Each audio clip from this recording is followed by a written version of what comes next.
If you are working your butt off, but your revenue feels stuck, then this video is for you. My name is Erica. I own a marketing and project management firm, and our whole shtick is focusing on the other 128 hours of the week. So if you work 40 hours a week, how are we setting ourselves up in a way that we can enjoy the other 128 and even maximize and increase the hours that we're not working? And this lighting is really weird. So if you're new here, welcome to my channel. I typically post day in the lives, and I'm still going to be doing that. That's kind of like the audience favorite. However, I am trying to grow my YouTube channel more, and so we're going to be putting out a lot of really helpful content for business owners and talking a lot about my personal beliefs as a project manager. I'm a certified PMP. I have a lot of experience in the field and a lot of experience in marketing. I'm also in the middle of moving, so don't mind the craziness in the background. If I showed you, I'm trying to see if there's anything with my address on it before I flip this. It is chaos, here, and chaos in there. So anyway, we're talking about you're just a hamster on the hamster wheel, sometimes it feels like, and I feel the same way.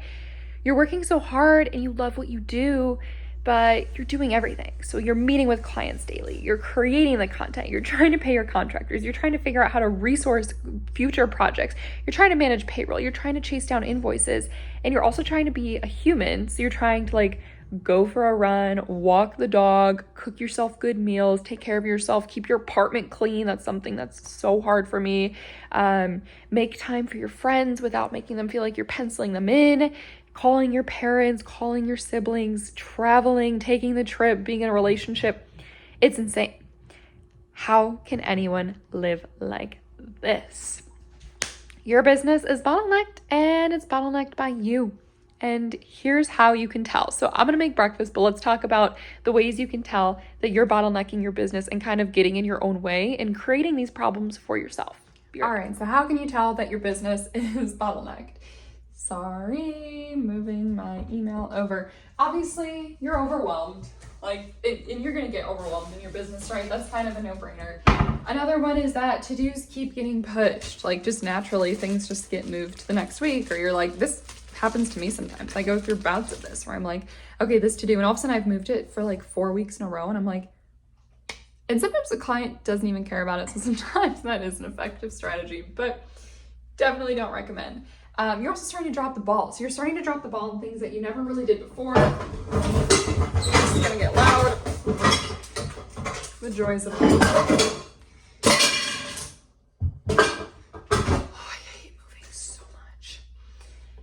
And dropping the ball doesn't always have to be in the work environment, forgetting a to-do or being oh my gosh, I'm supposed to be on a meeting right now and being 5 minutes late. It can also be in your personal life, forgetting birthdays, forgetting friend things, just not being able to show up the way that you want to. I'm a hot mess right now. Maybe I need to be taking this advice on my own. When you start putting your strategy or your high impact activities like sales, etc. on the back burner, that is an indicator that you're bottlenecked or you are bottlenecked.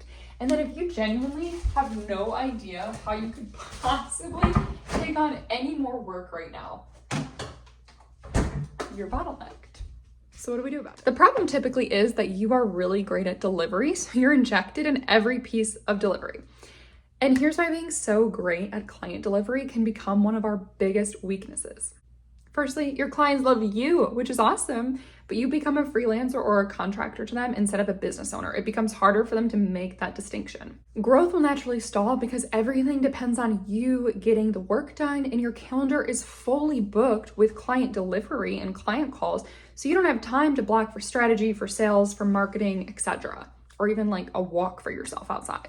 You spend so much time delivering that you don't have time to improve your delivery so you can raise rates, improve your margin, bring in more revenue, make things make more sense for your business. And at the end of the day, that's going to make your business less profitable, and you will just pigeonhole yourself into that freelancer or contractor positioning. If delivery only works because you're the one delivering it, then your business is not in a position to scale. So no wonder your revenue is stuck and everything just keeps feeling harder because you're trying to pile on more, expand your capacity, hack your way through it. That's not how it works. All right, well, here's what you're not gonna do. You're not just gonna go out and hire somebody, because the myth of just hiring somebody without having systems always backfires. If you have no documented processes, your new hire is naturally going to have a billion questions. So it's going to be you on calls with your new hire, also answering 50,000 questions, which is just going to set you back and drain your time even more. And you might say, okay, well, that's a short-term, sacrifice for long-term gain. How are you going to continue to replicate that every time you hire someone? Also, if there's nothing documented, you're going to naturally get frustrated because all the standards live in your head instead of with that person. And they're going to get frustrated too because they're going to be like, I feel like I can't make them happy. Like, I don't know what they want from me. That leads to burnout. That leads to turnover. You're in a vicious cycle there, right? If you hire a tactical role and you expect strategy for them, you are the problem. You're going to just start blaming the new hire or the person instead of taking a step back and considering that your systems and the way you're approaching all of this is actually the problem. Sorry, I'm buttering a bagel. So let's talk step by step how to remove you from service delivery. All right, so the first thing we're going to do is we're going to audit what your current delivery process looks like. And I want you to walk through a recent project from start to finish and list out every single task you touched. And it might be all of them, that's okay. What we're going to do here is we're going to circle anything that is tactical, repeatable, or process driven. So circle those, write this out and circle. Then go through and highlight anything that is strategic, creative, or really requires your specific set of skills or expertise. So you have circles and you have highlights, okay? All right, let's move on to the next thing. I want you to make another list and I want you to group all of those tasks that you circled. So those are those tactical, repeatable, process-driven tasks. Write them down on a separate list.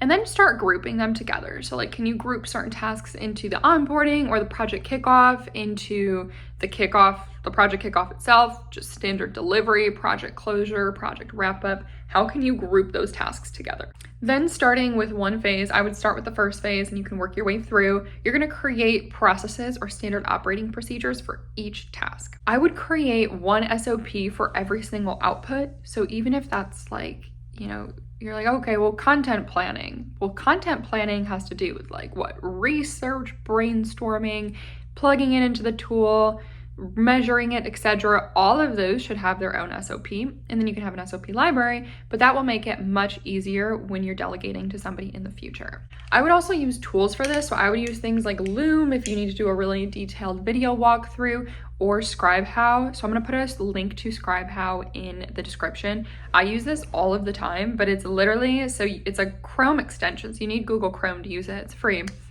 And there's paid versions, but you can use the free version, it does pretty well. And you can capture your screen. There's also Tango, there's a lot of different things that do this. I love ScribeHow though. You capture your screen, so every time you click, it records a screenshot and it summarizes the step. And then I'll just go through and like edit the steps a little bit, the messaging there. But it's a really nice way to capture screenshot step without you having to do individual screenshots of everything. And I've done this when I have been delegating and offboarding things, and my team loves it. So I highly recommend using those tools. For the documentation step, I'd really just start with the onboarding phase or whatever your first grouping is, create those SOPs, and then you're gonna create your first handoff system. So this is for one task or one project phase. So let's say it's onboarding and you have like 7 onboarding SOPs that you just created.